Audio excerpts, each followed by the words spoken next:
오늘 이 시간에는 우리가 이사야 13장을 보도록 하겠습니다. 자, 우리가 이제 이사야 11장과 12장을 통해서 하나님께서 우리에게 오실 메시아에 관한 내용들을 우리에게 말씀을 줬다면은 이제 그 오실 메시아가 오셔서 무엇을 하실 것인가? 두 가지 일을 하시죠. 오신 메시아와 오실 메시아는 분명히 그 모습 속에서 사이 다릅니다. 오신 메시아는 여러분들이 잘 아시는 것처럼 그 모습 자체가 순종 속에서, 순종과 복종 속에서 값에 대한 지불이죠.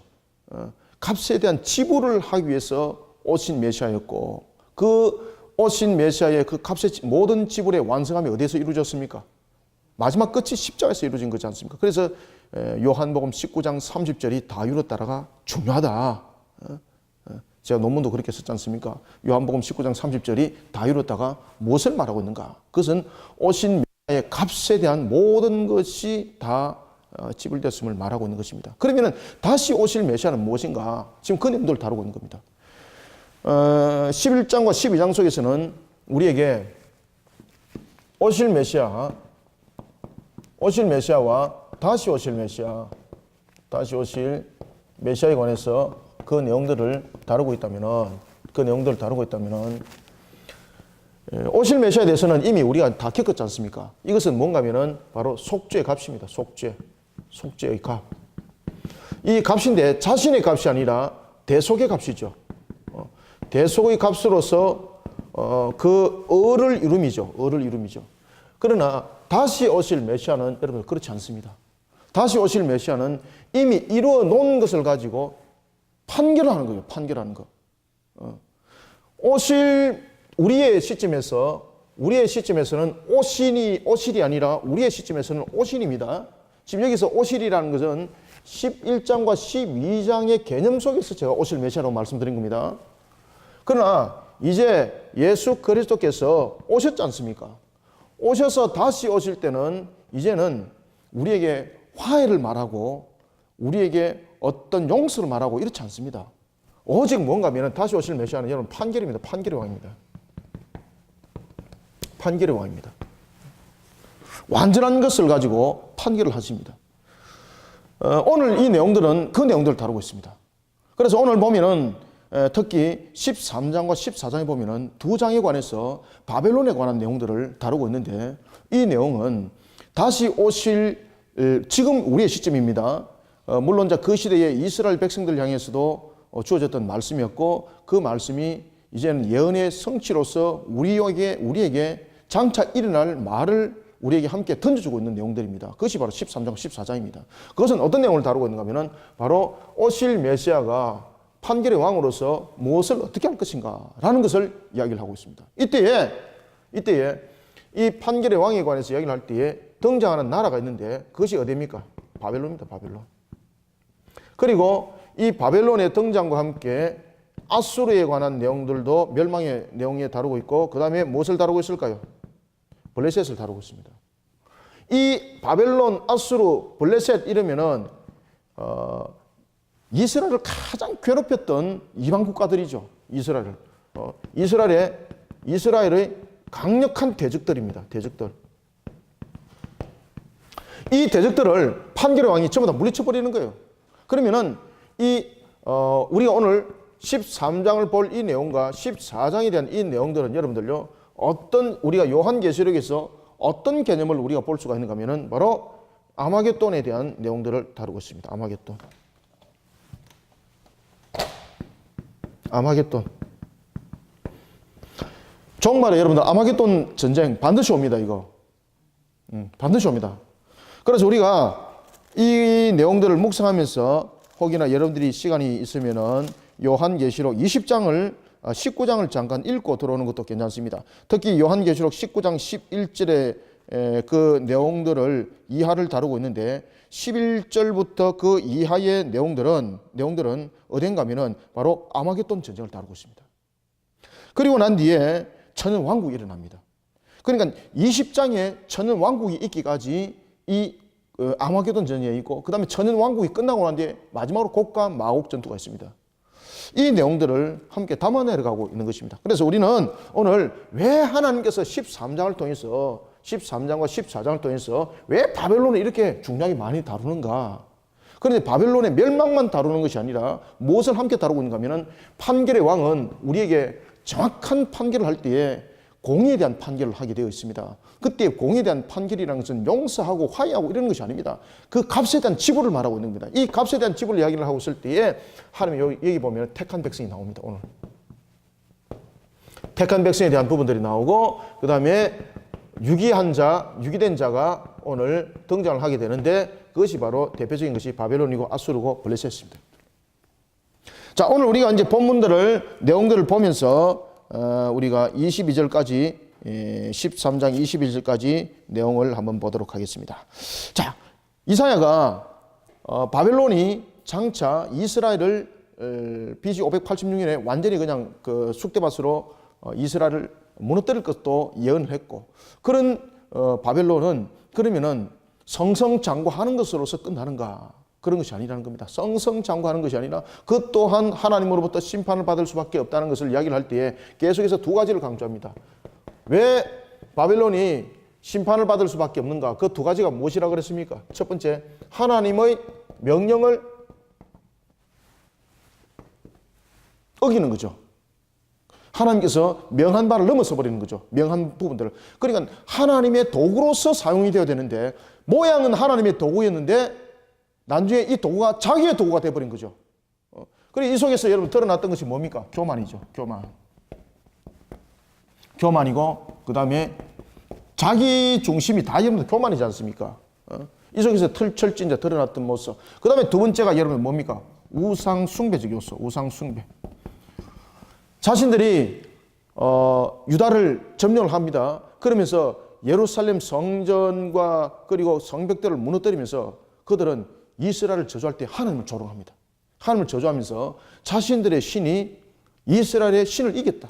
심지어 그들은 어떤 이야기까지 하는가 하면은 아수르도 그 이야기를 하고 있죠. 아수르도 어떤 이야기를 하고 있습니까? 우리가 저 북쪽 이스라엘을 무너뜨릴 때에 우리의 신이 그 여호와 신을 이길 때에 여호와 신은 우리에게 어떤 힘도 어떤 역할도 어떤 능력도 우리에게 나타내지 못했다. 그러니까 너희 신의 무능함을 우리 신이 이겼다. 아수르도 딱 그 내용을 그대로 이야기를 하고 있습니다. 그러니까 하나님께서 이 바벨론과 아수르와 이 블레셋을 무너뜨렸던 가장 큰 이유는 하나님의 도구로서 사용했을 때 그 명에 적합한 모습이 되어야 되는 것이고 그리고 우상 숭배적 요소, 다시 말하면 십계명을 가지고 있는 이 계명 속에서 하나님 외에는 어떤 신도 존재하지 않는다는 것을 분명히 하나님께서 말씀하시는데 불구하고 그것을 깨닫고 알게 하시는데도 불구하고 그들 속에 나타났던 것이 바로 뭔가 하면은 하나님이 아니라 우상이었습니다. 그러면서 우상 숭배적 요소를 통해서 하나님을 욕되게 하는 겁니다. 욕되게. 이 두 가지가 심판의 이유가 되는 겁니다. 그리고 그 강력한 대적이었던 그 심판에 대한 이 도구로 사용했지만은 그들이 이런 모습이 되었던 것은 그 대표적인 것이 바로 유기된 자들의 모습이었다는 겁니다. 여러분들, 유기된 자의 대표적인 모습은요, 두 가지로 분명히 나타납니다. 첫 번째는 하나님의 말씀을 배격합니다. 그 다음에 자기 영광을 찾아갑니다. 뿐만 아니라 하나님 외에 다른 우상을 섬긴다든지 뭐 만몬주의, 과학주의 뭐 이런 여러 가지 모습 속에 나타납니다. 유기된 자들은. 그러니까 이 유기된 자의 모습은 이런 두 가지 모습 속에서 여러분 나타난다는 거죠. 그 모습이 어디 속에서 나타났습니까? 바벨론, 아수르, 블레셋에서 나타났다는 이야기죠.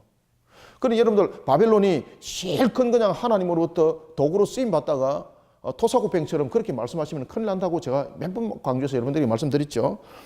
이런 모습 속에 하나님께서 이제 바벨론에 경고를 하고 그리고 두 번째 이어서 바벨론이 멸망당하는 것을 예언을 하게 됩니다. 따라서 오늘 제13장은 우리에게 어떤 내용을 다루고 있는가 하면 바벨론이 임할 심판에 대한 경고입니다. 바벨론에 대한. 그래서 우리가 오늘 13장도 보면은 제13장은 바벨론이 임할 심판입니다. 바벨론에 임할 심판. 왜 그들이 심판을 받는가? 바벨론이 임할 심판에 대해서 하나님께서 경고를 합니다. 심판에 대한 경고.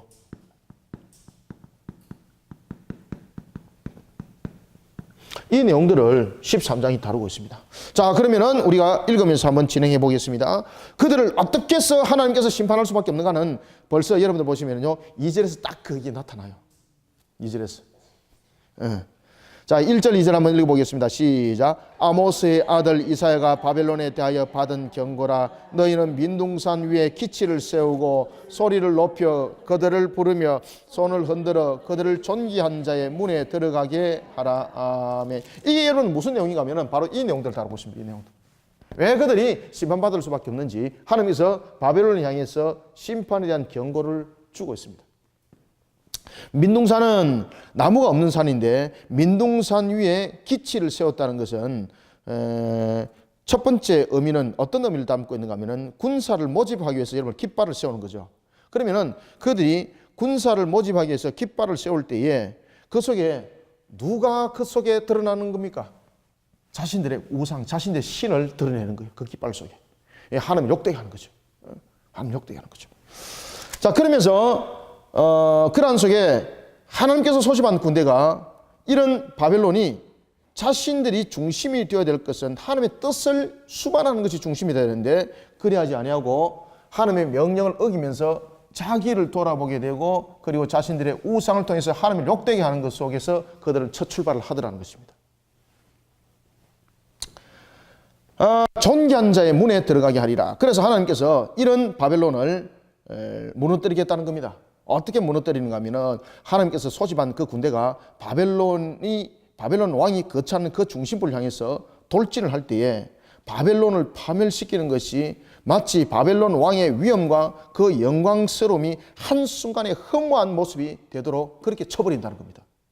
그래서 오늘 2절의 하반절에 보면은 그들을 존귀한 자의 문에 들어가게 하리라 이렇게 말하는 것은 존귀한 자의 문이라는 것은 그 당시에 바벨론 그러면은 그 어느 누구도 이길 수 없는 대상. 우리가 요한계시록에도 보면은 무너졌다 바벨론이여 이렇게 말하지 않습니까? 그래서 이 바벨론이 가진 개념들은 그 어느 누구도 이길 수 없는 것, 대적하여서 이길 수 없는 것. 그런데 하나님께서 그 존귀한 자의 문으로 들어가서 무너뜨리겠다는 거예요. 얼마나 허무한지. 그래서 하나님께서 허무하게 무너뜨리겠다는 겁니다. 이 말씀대로 바벨론이 나중에 무너짐을 당하죠. 바벨론이 어떻게 무너짐을 당합니까? 그 문이 열림을 통해서 무너짐을 당하는데 허무하게 무너짐을 당합니다. 어떤 문제 때문에 그렇습니까? 바로 우상 숭배에 대한 부분들을 가지고 그들 속에서 분쟁들이 일어나고 그 속에서 스스로가 그냥 자멸해 버리는 거예요. 그리고 자신들이 문을 열어주게 됩니다. 우리가 차라리 메데바사를 통해서 우리가 섬기는 신을 우리는 오히려 포용하는 그 측면의 길을 걷도록 하자. 그러면서 스스로가 포기해버리는 것이 바로 바벨론의 멸망이었습니다. 그래서 바벨론의 멸망이 굉장히 험하게 멸망돼 버립니다. 막 엄청나게 싸우다가 몇 년 동안 싸우다가 뭐 무너지고 이러면은 야 메데바사가 굉장히 강력하게 대적을 했구나 이렇게 할 수가 있는데 그렇지 않습니다, 여러분들. 아주 험하게 그냥 끝나버립니다. 그렇게 웅장했고 그렇게 위대했던 바벨론이 그렇게 문이 열려서 험하게 끝날 줄 몰랐다는 거죠. 하나님께서 그렇게 심판하신다는 겁니다. 그래서 존귀한 자의 문턱으로 들어가게 하겠다는 겁니다. 그 어느 누구도 존귀한 자의 문턱이라는 것은 그 어느 누구도 대적하여서 이길 수 없는 그 문이었습니다. 그 문으로 들어가서 하나님께서 그냥 험하게 끝나게 만들어 보겠다는 겁니다. 3절에 말합니다. 내가 거룩하게 구별한 자들에게 명령하고 나의 위엄을 기뻐하는 용사들을 불러 나의 노여움을 전하게 하였느니라. 이것이 이제 역사 속에서 일어나게 되는데 이때가 이러면 언젠가 하면 바로 BC 539년입니다. BC 539년. 그들이 BC 586년에 유다를 그들이 멸망시키고 그리고 예루살렘을 완전히 그들이 회파시켜 버립니다. 이런 그들을 갖다가 누가 대적할 수 있었겠는가? 그 당시에 근동에서는 그들의 그림자조차도 두려워할 정도로 바벨론이 아주 잔악했었습니다. 여러분들 보십시오. 열왕기서도 보면은 이스라엘 역사 속에서도 그 속에서 발견될 수 있는데 이들이 예루살렘을 칠 때에 여러분들요 사람들을 죽이는 것이 여러분들 짐승보다도 더 가볍게 죽여버립니다. 아주 잔악하게. 그래서 그 바벨론의 군사들의 중심이 갈대아 사람들이 중심이 됩니다. 아주 잔악한 그들이 중심이 됩니다. 그런 그들이 여러분들요 이렇게 BC 539년에 무너질 때에 누구에 의해서 무너집니까? 메데바사입니다. 메데바사는 우리가 이제 그 뒤에 이제 이것이 하나의 이제 통일 왕국을 형성하면서 페르시아 우리가 이제 말하고 있는 역사 속에서 우리가 공부할 때 페르시아 제국이죠. 페르시아 제국입니다. 이때 메데바사에 BC 539년에 누가 이 전투에 임하게 되는가 하면 고레스. 당시에 이 고레스는 바사의 소국의 왕이었습니다. 소국의. 그런데 이 바사가 메대를 잡아먹어버리는 겁니다. 큰 나라를. 그러면 메대 입장에서 볼 때는 얼마나 자존심이 여러분들 상해버렸겠어요. 그러니까 이 고레스가 정책을 갖다가 엄청나게 정책을 잘 펼쳤는데 두 가지 정책을 펼쳤습니다. 첫 번째는 관용 정책. 두 번째는 종교대에서 허용 정책. 첫 번째는 이 고레스가 관용 정책과 두 번째는 허용 정책을 펼칩니다. 그래서 이 관용 정책과 허용 정책을 통해서 어떻게 하는가 하면은 다민족을 하나로 만듭니다. 하나로. 이 고레스가 그 정책을 펼쳤던 겁니다. 그래서 바사보다는 메데라는 나라를 먼저 자신의 나라의 이름에 등장시키는 이유도 메데가 더 크다는 거죠. 야, 우리가 어떻게 우리가 메데를 이길 수 있는가? 우리가 당신들을 이겼지만은 그래도 우리보다 낫다. 이러면서 메데를 떼어주는 거죠. 메데를 떼어주는 거죠. 그러니까 메데 입장에서 볼 때는 자존심이 상할 일이 별로 없지 않습니까? 그래서 이렇게 메데 바사가 연합을 이뤄서 바벨론을 칠 때도 바벨론 안에서 문이 열렸던 가장 큰 이유는 그들 속에서 가지고 있었던 우상 숭배가 문제가 됐던 겁니다. 그러니 그 당시에 벨사살의 아버지가 원정을 갖다가 자신이 보니까 현재까지 섬겨있는 신보다 더 뛰어난 신이 있는 거예요. 그러면 백성들에게 그러한 신을 섬기도록 고민했습니다. 그런 백성들이 자신들이 지금까지 섬겨왔던 그런 토착신들을 버릴 수가 없는 거죠. 그래서 우리가 차라리 왕이 말하는 그 신을 섬기기보다는 우리가 지금까지 믿어왔던 섬기는 그 신을 섬기기 위해서 우리는 고레스를 택하자. 이래서 서로 간에 이반이 일어나고 서로 간에 분쟁이 일어나고 그래서 결국은 여러분 문이 안에서 밖으로 열리지는 허무한 속에 바벨론은 끝나버리게 되는데 그때가 언제라고? BC 539년입니다. 그때가 BC 539년. 그러니까 그때에 고레스가 아주 정책들을 여러분들 그 당시에 고레스가 이 바벨론을 무너뜨리기 위해서 그냥 전쟁을 치르기 위해서 싸움만 하는 그런 왕이 아니었고 이런 전략적인 측면에서 그들을 먼저 녹아들도록 만들어버렸던 겁니다. 이런 속에 이제 BC 539년에 그 바벨론이 멸망을 당하는데 오실 메시아의 모습이 바로 이런 겁니다. 판결의 왕으로서 오셔서 바벨론이라는 나라와 아수르라는 나라 그리고 블레셋이라는 나라를 무너뜨림 속에서 판결의 왕이 심판했던 것처럼 오실 메시아를 통해서 이 역사가 일어나는 모습을 돌아보고 오늘도 우리가 세상 속에서 어떤 관계 속에서도 우리의 신앙들을 바로 세워나가고 그리고 또한 이방인들과 같은 그들을 통해서 우리가 마치 포로된 삶을 살아가더라도 낭만하고 절망하지 말고 오실 메시아를 바라보면서 오실 메시아가 어떻게 판결을 할 것인지를 바라보고 소망과 희망을 가지고 남은 자로서의 그 모습을 지켜나가는 것입니다. 이것이 여러분들 13장의 모습이고 14장의 모습이에요. 그 내용들 다 설명하고 있는 겁니다. 3절은 말합니다. 내가 거룩하게 구분한 자에게 명령하고 나의 위엄을 기뻐하는 용사들을 불러 나의 노염을 전하게 하였느니라. 자, 4절 5절 읽습니다. 시작. 산에서 무리의 소리가 나며 많은 백성의 소리 같으니 곧 열국 민족이 함께 모여 떠드는 소리라. 만군의 여호와께서 싸움을 위하여 군대를 검열하심이로다. 무리가 먼 나라에서 하늘 끝에서 왔으며 곧 여호와와 그의 진노의 병기라 온 땅을 멸하려 함이로다. 아멘. 이와 같이 바벨론을 공격할 군대가 여러분 메데 바사 군대뿐만 아니라 이 메데 바사가 또한 연합을 형성해서 이 바벨론을 치고 들어오는데 많은 4절 보시면 산에서 무리의 소리가 그리고 또한 많은 백성의 소리와 이런 내용들을 통해서 이 전쟁이 만만치 않게 지금 수반됐다는 것을 말하고 있고 이 전쟁이 바로 하나님께서 직접 수행한 전쟁임을 나타내고 있는 겁니다. 그러면은 메데바사는 그러면은 그 존재가 어땠는가? 여러분 잘 아시는 것처럼 페르시아가 헬라 제국에서 무너짐을 당합니다. 그 이유가 무엇입니까? 결국 여러분들 이 메데바사 속에서 일어났던 이 페르시아 속에서 나타나는 것들이 바로 뭔가 하면은 우상 숭배와 하나님의 명령에 교만한 모습들. 그 누구도 예외가 될 수 없었던 겁니다. 그러니까 이런 로마 제국도 그렇게 무너지지 않습니까? 그것이 어디 속에 나타납니까? 다니엘서에 나타나는 모습 속에 보면은 여러분들이 잘 아시는 것처럼 바벨론 제국이 무너짐을 당하고 그 다음에 메데바사의 무너짐이 당하고 헤라 제국이 무너짐을 당하고 로마 제국이 무너짐을 당할 때 그 완전한 무너짐이 누구에서 무너짐을 당하고 있습니까? 떠인 돌이죠. 떠인 돌. 그렇죠. 떠인 돌 하나가 그 다리를 쳐버리니까 눈으로 볼 때는 마치 무쇠와 같은 그런 다리가 로마 제국이죠. 그냥 와르르르 무너져 버리더라. 와르르르 무너져 버리더라. 와르르르 무너져 버리더라. 그것이 여러분들 바로 오실 메시아입니다. 판결의 왕으로서 다시 오실 메시아의 모습 속에 그것을 담고 있더라는 것입니다. 자, 이런 속에 6절 너희는 여기서 너희는 누굽니까? 6절에서 바벨론입니다. 바벨론. 너희는 애곡할지어다 여호와의 날이 딱 그 이야기 하지 않습니까? 여호와의 날이 가까웠다. 여호와의 날이. 우리는 이제는 오실 메시아가 아니라 우리는 이미 오신 메시아를 통해서 우리는 대속의 값으로 우리는 구원받았습니다. 그러면 이제는 다시 오실 메시아를 통해서 이 바벨론의 멸망을 우리는 바라보게 되어 있는 것입니다. 요한계시록에서 그래서 무너졌도다 바벨론이여 그 사건들이 딱 일어나는 거예요. 그리고 또한 곡과 마곡 전투가 그 속에서 일어나기 전에 먼저 무슨 전쟁이 먼저 일어난다 그랬습니까? 그렇죠. 아마겟돈이. 천영왕국 전에. 너희는 바로 바벨론입니다. 너희는 애곡할지어다 여호와의 날이 가까웠음이니 전능자에게서 멸망이 임할 것이미로다. 자, 여기서 전능자라는 것은 바로 모든 것에 관해서 하나님이 주권적으로 모든 것을 집행한다는 거죠. 판결의 왕. 판결의 왕으로서 모든 것을 집행한다는 것을 말하고 있고, 그 다음에 7절에는 보면은 극심한 두려움과 공포 속에 그들이 또한 사로잡히게 되는 겁니다. 야, 바벨론 그러면 세상이 공포 속에 떨었는데 이제는 바벨론이 반대로 극심한 공포 속에 떠는 겁니다.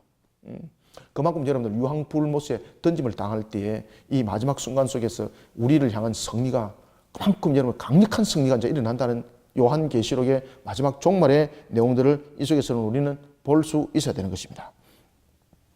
자, 이들의 모습 속에서 극심한 고통이 일어나면서 자, 8절, 9절 봅니다. 그들이 함께 읽어보겠습니다. 시작. 그들이 놀라며 괴로움과 슬픔에 사로잡혀 첫 번째, 해산이 임박한 여자같이 고통하며 두 번째, 서로 보고 놀라며 세 번째, 얼굴이 무엇과 같으라? 불꽃 같으리로다. 9절 읽습니다. 보라 여호와의 날 곧 잔혹히 분냄과 명렬히 노하는 날이 이르러 땅을 황폐하게 하며 그 중에서 죄인들을 멸하리니. 아멘. 얼굴이 불꽃 같다는 것은 어떤 이야기입니까? 우리가 여러분 어떨 때 얼굴이 불꽃같이 벌겋게 달아오릅니까? 지금 여기서 바빌론이 얼굴이 왜 불처럼 여러분들 그 얼굴이 붉게 달아오를까요? 이것은 바벨론 사람들이 하나님의 징계 앞에 섰을 때에 그 징계 앞에서 자신들의 당하는 수치, 그리고 그 공포, 그 두려움, 이것이 그 얼굴이 불꽃 같다는 것으로 표현하는 겁니다. 그러면서 여러분들 보시면은 이렇게 또 계속해서 강조합니다. 특히 13장에서 이 바벨론에 관해서 이야기를 할 때에 하나님께서 어떤 내용을 강조를 하고 있습니까? 여호와의 날을 말하고 있죠. 여호와의 날. 여호와의 날을 강조하고 있습니다. 여호와의 날.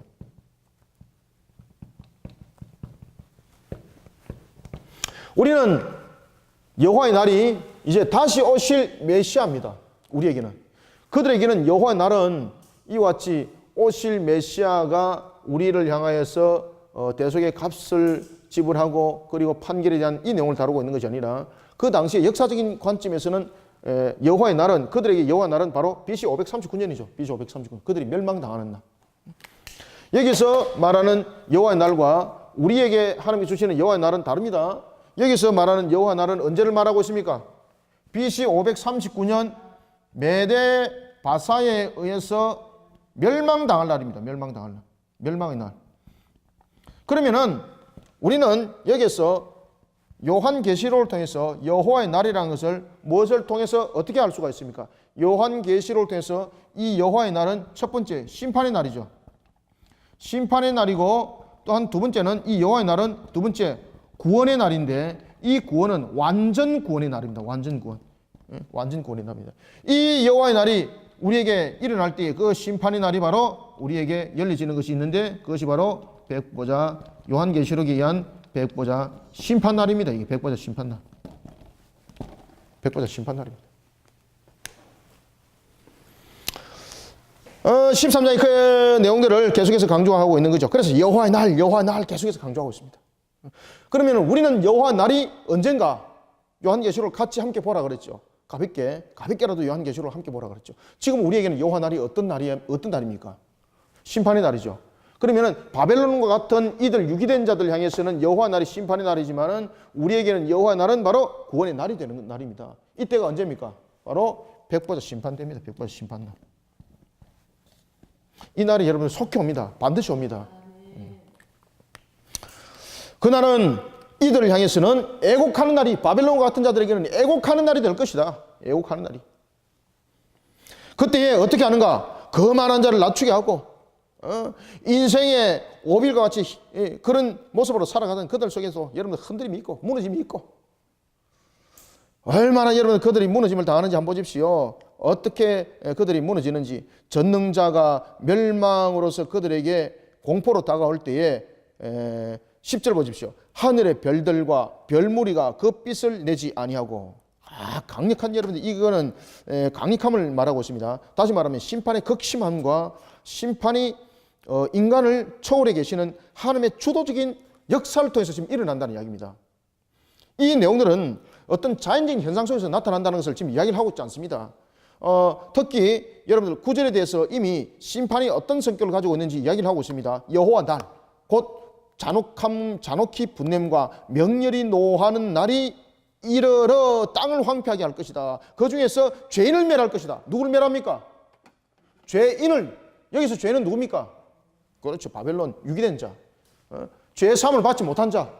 그죠? 예수 그리스도의 죄의 값으로서 대속의 값을 이루지 못한 자. 그 의로 말미암아 의롭게 되지 못한 자. 그런 자들 다 죄인입니다. 그래서 여기서 말하는 죄인은 누굽니까? 지금 우리로 봐서는 대속의 값으로서 그 값으로 의를 이루지 못한 누굽니까? 유기된 자, 유기된 자. 그래서 여호와 날은 유기된 자를 향한 하나님의 강력한 심판이 일어나는 날이다. 요한계시록에서 우리에게 그 이야기를 하고 있는 것을 우리가 볼 수가 있겠습니다. 그래서 그 내용들을 우리가 면밀하게, 제가 초도에도 서도에도 말씀드렸죠, 그죠? 이런 것들을 면밀하게 볼 수 있어야 된다. 볼 수 있어야 된다. 그때에 하늘의 별들, 우리가 요한계시록에 여러분들 보시면은 3대 7종 대장이 임하지 않습니까? 3대 7종 대장이 이럴 때에 7인이 떼질 때에 나팔장이 일어날 때에 그때에 어떤 일들이 일어납니까? 하늘에서 6번째 인이 떼어지고, 그때에 6번째 인이 떼어질 때 하늘의 별들이, 묵별들이 땅에 그냥 쏟아진다 그랬죠. 근데 그때 그것이 끝이 아니라 그랬습니다. 그리고 난 뒤에 7 나팔장이 일어나고, 7번째 나팔장이 일어나고, 마지막으로 하나님의 구원의 백성의 그 수가 개수되고 난 뒤에 완전히 그냥 하늘의 문을 닫아버리는데, 그리고 난 뒤에 집행되는 것이 7 대접장입니다. 이 7 대접장은 바로 마귀들 향해서 부어지는 것이 되는데, 이때에 무슨 전쟁이 일어난다고 그랬습니까? 아마겟돈 전쟁이 일어난다. 이때 아마겟돈 전쟁이 일어난다. 아시겠죠? 이때 아마겟돈 전쟁이 일어납니다. 그리고 난 뒤에 두 짐승, 적그리스도, 거짓 선지자, 하나님께서 딱 잡아가지고 어디다 던집니까? 유황불못에 던진다. 유황불못에 몇 번 던짐을 당합니까? 3번 던짐을 당합니다. 제일 먼저는 아마겟돈 전쟁을 통해서 두 짐승들이 잡힘을 당합니다. 적그리스도와 그리고 거짓 선지자 잡아서 하나님께서 유황불못에 던집니다. 그것이 첫 번째 유황불못 사건입니다. 그리고 난 뒤에 두 번째 유황불못 사건은 언제 일어납니까? 천년왕국이 끝나고 난 뒤에. 아마겟돈 전쟁이 참 여기 그려주면 좋은데 요한계시록 할 때 제가 상세하게, 아주 재밌습니다. 그리고 난 뒤에 이제 천년왕국이 끝나고 나면은 하나님께서 그 무지개의 문을 엽니다. 살짝 열 때에 이제 사탄이 올라오는 거죠. 그리고 하나님께서 마지막 총정리를 하게 됩니다. 총정리를 할 때에 그때가 곡과 마곡 전투입니다. 그리고 난 뒤에 하나님께서 마지막으로 사탄을 잡아서 유황불못에 던져버리고, 그리고 난 뒤에 무엇이 일어납니까? 그때 백보자 심판이 일어납니다. 백보자 심판. 그때 백보자 심판대가 열립니다. 그때 백보자 심판대가 열릴 때에 이미 우리는 천년왕국 속에서 이미 우리는 부활한 모습으로 살아가고 있습니다. 그때에 유기된 자들은 부활한 모습이 아니라 영의 모습으로 고통 속에 살아가고 있죠. 그리고 난 뒤에 마귀가 유황불못에 던짐을 당하고 난 뒤에, 그리고 누가 부활할까요? 음부 있는 자들이 부활합니다. 음부 있는 자들이 영육이 합일체가 돼가지고 부활을 하게 됩니다. 그리고 난 뒤에 그들이 찌그러진 모습, 병든 모습, 그 모습으로 그들이 백보자 심판대 앞에 딱 서가지고 판결을 받는 거죠. 판결의 영, 판결의 왕위에서. 이 판결의 왕위에서 판결을 받아가지고 그들이 완전히 영혼이 어디로 던짐을 당합니까? 세 번째 불못이 그때 열리죠. 세 번째 불못, 유황불못에 그들이 던지지고 난 뒤에 그때에 하나님께서 하늘의 보좌에서 새하늘과 새 땅을 그 보좌에서 내려주는 겁니다. 따라서 하나님께서 모든 온 우주를 전부 다 심판해버립니다. 총정리해버립니다. 어떤 영들도, 마귀의 영들도 그 공간 속에서 존재하지 못하도록 하나님께서 다 정리해버리고 새하늘과 새 땅을 새롭게 내려줍니다. 지금 이 내용들을 함께 지금 다루고 있는 겁니다. 이 내용 자체가. 10절 다시 한번 읽어봅니다. 하늘의 시작. 하늘의 별들과 별무리가 그 빛을 내지 아니하며 해가 돋아도 어두우며 달이 그 빛을 비추지 아니할 것이며. 아멘. 이것은 그 당시에 바벨론의 그 강력한 바벨론이 그렇게 진다는 이야기죠. 그 바벨론이 그렇게 정말로 영원히 지지 아니할 해와 같고 달과 같은데 그 바벨론이 진다는 이야기죠. 그러면 이것이 우리의 종말의 시점에서는 무엇을 다루고 있다? 바로 아마겟돈 전쟁을 다루고 있고 곡과 마곡 전투를 다루고 있고 그 다음에 유황 불모 사건을 다루고 있습니다. 이 내용 자체가. 보라, 또 그 이야기를 합니다. 11절. 내가 세상의 악과 악인의 죄를 벌하여. 자, 누구를 벌합니까? 다시 한 번 더. 죄를 벌하죠. 누구를 벌합니까? 죄인을 멸하죠. 죄를 벌하며 교만한 자의 오만을 끊으며. 원래 여러분들 오만은 누구의 것입니까?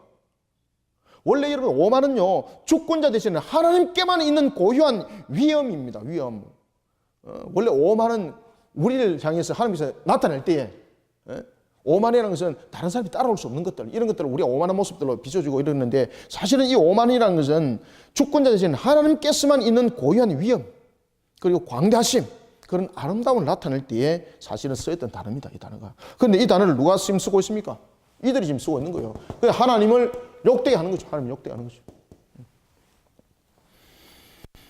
그러므로 이렇게 말합니다. 자, 13절부터 16절 읽습니다. 시작. 그러므로 나 만군의 여호와가 분하여 맹렬히 노하는 날에 하늘을 진동시키며 땅을 흔들어 그 자리에서 떠나게 하리니 그들이 쫓긴 노루나 모으는 자 없는 양같이 각기 자기 동족에게로 돌아가며 각기 본향으로 도망할 것이나 만나는 자마다 창에 찔리겠고 잡히는 자마다 칼에 엎드려지겠고 그들의 어린아이들은 그들의 목전에서 메어침을 당하겠고 그들의 집은 노략을 당하겠고 그들의 아내는 욕을 당하리라. 아멘. 철저한 심판입니다. 철저한 심판. 다시 말하면 최후의 심판의 날에 관해서 사탄의 세력뿐만 아니라 사탄의 수하에 있는 악한 것들까지 전부 다 철저한 심판. 그래서 제가 세 번에 대한 유황불못에 관해서 여러분들에게 방금 설명드렸죠. 그죠? 첫 번째 유황불못은 누가 던짐을 당한다고 그랬습니까? 아마겟돈 전쟁 때 일어나는 겁니다. 그때가 바로 여러분들 잘 아시는 그 7중 대환란의 마지막 재앙이었던 7 대접장이 끝나는 그 시점에 아마겟돈 전쟁이 그 속에서 터지면서 그 속에 완전하게 그냥 하나님께서 멸해버리는 거죠. 백마를 탄 여호와의 군대를 통해서. 그때 그들을 제일 먼저 불못에 던질 때가 누가? 두 짐승이죠. 그죠? 적그리스도와 그리고 거짓 선지자들. 유황불못에 던짐을 당하죠. 그리고 난 뒤에 천연왕국이 일어난다 그랬죠. 그리고 천연왕국이 끝날 쯤에 무주행을 하나님께서 여시고 그리고 마지막으로 사탄의 세력과의 마지막 전투가 일어나는데 그것이 어디입니까? 곡과 마곡인데 곡과 마곡은 여러분 장소를 설명하고 있습니다. 장소. 그런데 이것이 어느 적이 될까? 여러분 어느 적이 될 것 같아요? 어느 적이 될 것 같아요? 이것이 여러분들요 에덴 동산에 물이 흘러내려왔던 그 적이라고 보시면 됩니다. 그래서 마지막에 우리 속에 일어나는 그 전투가 여러분들요 이 곡과 마귀의 전투가 지역적인 측면에서 보면 바로 중동 지역입니다. 여러분들. 그리고 사탄을 잡아서 유황불못에 던지는데 사탄만 불못에 던지는 당할 일 아니죠. 백보자의 심판대를 열어서 사탄을 추종해서 따랐던 누굽니까? 이 자들을 하나님께서 불못에 던진다는 거죠. 그래서 새 불못의 사건을 지금 다루고 있는 겁니다. 따라서 여러분들 보십시오. 방금 저와 여러분들 읽었죠. 16절 보세요. 그들의 어린아이들 그들의 목전에서 메어침을 당하고 그들의 집은 노략당하고 그들의 아내는 욕당한다. 철저하게 악의 세력들은 악만 처단하는 것이 아니라 악을 추종했던 모든 것들도 하나님께서 심판하신다는 이야기죠. 이것이 여호와의 날 다시 올 판결의 왕위에서 일어날 사건들입니다. 따라서 여러분 13장은 왜 하나님께서 이 바벨론 사건을 13장과 14장에서 길게 다루고 있는가라는 것은 앞으로 우리에게 일어날 사건에 대해서 지금 설명해 주고 있는 거예요. 이거는 여러분들 그 당시에 바벨론이라는 나라의 멸망만을 말하고 있다면 큰일 나는 겁니다. 이거. 그 당시에 바벨론이라는 나라의 멸망만 말하고 있었다면 여러분들 이 내용들을 이렇게 이사야가 길게 다룰 필요가 없어요. 그냥 멸망당했습니다. 이렇게 끝나면 되는 겁니다. 그런데 멸망당하는 이유를 지금 상세하게 설명하고 있지 않습니까? 그리고 바벨론이 멸망당하면서 바벨론을 따랐던 그 세력 속에 함께 있었던 자들이 여러분 함께 멸망을 당하는 거죠. 사탄을 따랐던 추종 세력들, 666을 추종했던 그 세력들, 그들이 마지막으로 백보자 심판돼서 세 번째 불못에 던짐을 당하는데 그것이 바로 오늘 다루고 있는 이 사건들입니다. 그것이 언제 일어난다고요? 여호와의 날, 여호와의 날입니다. 여호와의 날. 그래서 13장이 계속해서 무엇을 강조합니까? 바벨론에 임할 심판에 대한 경고를 다루면서 무엇을 강조하고 있다? 여호와의 날, 여호와의 날. 여호와의 날을 강조하고 있다. 여호와의 날을 강조하고 있다. 자, 17절부터 18절 읽어봅니다. 그러면 그날은 그들을 어떻게 하나님께서 이제 멸하시는가? 자, 17절, 18절 읽습니다. 시작. 보라, 은을 돌아보지 아니하며 금을 기뻐하지 아니하는 메대 사람을 내가 충동하여 그들을 치게 하리니 메대 사람이 활로 청년을 쏘아 죽이며 겨 열매를 긍휼히 여기지 아니하며 아이를 애석하게 보지 아니하리라. 아멘. 바벨론을 공격한 근본적인 이유가 바로 전리품의 획득이 아니라는 이야기입니다. 바벨론에 의한 말 그대로 하나님의 이 명예의 힘, 그리고 하나님을 욕되게 한 이 부분에 대한 심판이라는 것을 설명하고 있습니다. 그러니 바벨론이 자신의 스스로의 어떤 성취욕을 가지고 지금 이 전투에 하나님께서 임하지 못하도록 하는 겁니다. 그런데 이 바벨론 또한 나중에 무너짐을 당합니다. 우상 숭배적 요소 속에 그들은 결국은 무너짐을 당하게 되는 거죠. 자, 19절 봅니다. 열국의 영광이요 갈대아 사람의 자랑하는 놀이개가 된 바벨론이 하나님께 멸망당한 무엇과 같더라? 그렇죠. 딱 그 이유를 딱 설명하지 않습니까? 하나님 향한 심판입니다. 죄입니다. 죄에 대한 심판입니다. 소돔과 고모라가 되리라, 같이 되리라.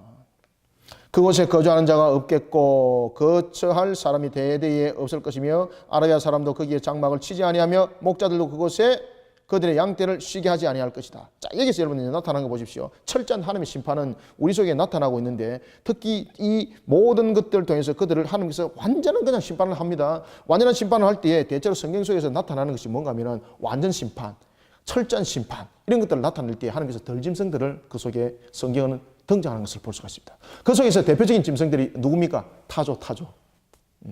성경에 보면은 철저한 심판, 철저한 무너짐, 철저한 황폐함을 표현할 때 나타나는 단어가 짐승들이 등장하는데 그것이 덜짐승이고 대표적인 것이 타조입니다. 타조. 이 타조는 여러분 모래 위에 알을 놓지 않습니까? 모래 위에 알을 놓고 이 타조는 여러분들 잘 아시는 것처럼 잡식성입니다. 아주 먹는 것에 대해서 욕심이 많죠. 뭐 과일뿐만 아니라 풀뿐만 아니라 뭐 새도 잡아먹고 뱀도 잡아먹고 여러분 도마뱀도 먹고 뭐 다 잡아먹어요. 여러분들 잡식성이에요 이게. 이와 같이 타조가 성경에 여러분 등장하는 것은 대부분 이 맹수들이나 사람이 살지 못하는 지역.